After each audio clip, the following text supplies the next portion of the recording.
मछियारी ज़िले में कुदरती आफ़तुनि खे मुंहुं ॾियण वारे इदारे district disaster management authority DDMA जे इतलाफ़ में बरसातुनि जे जारी स्पेल दौरान म्यूनिसिपल बॉडीज़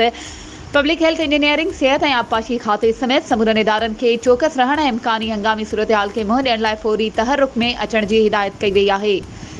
हंगामी इजलास की सदारत कंदे डिप्टी कमिश्नर मटियारी मोहम्मद यूसुफ शेख चयो त सिंध जी बहाली वारो वज़ीर मखदूम महबूब ज़मान ज़ाती तौर ते बरसातुनि सबब पैदा थियल सूरतहाल की निगरानी करे रहियो आहे। समूरनि इदारनि जा अमलदार फील्ड में अलर्ट रहनि। गफ़लत ऐं कंहिं बि क़िस्म जी लापरवाही नाक़ाबिले बर्दाश्त हूंदी। सिंध हुकूमत पारां म्यूनिसिपल टाउन इंतज़ामिया ऐं हेल्थ पब्लिक इंजीनियरिंग खे मशीनरी अफ़रादी क़ुवत ऐं माली वसीला फ़राहम कया विया आहिनि त जीअं बरसातुनि दौरान माण्हुनि जे जान ऐं माल जी हिफ़ाज़त कई वञे ऐं इमदादी सरगर्मियूं फौरी तौर ते शुरू कई वञनि।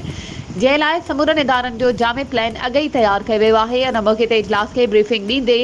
SP motorway sector commander Jamshoro Ashiq Hussain चयो त शदीद बारिशुनि दौरान मोटरसाइकिल सवार हेलमेट जो इस्तेमालु लाज़मी कनि ऐं वॾियुनि गाॾियुनि वारा पंहिंजी रफ़्तार खे घटि कनि त जीअं बारिश दौरान हादसनि खां बची सघिजे।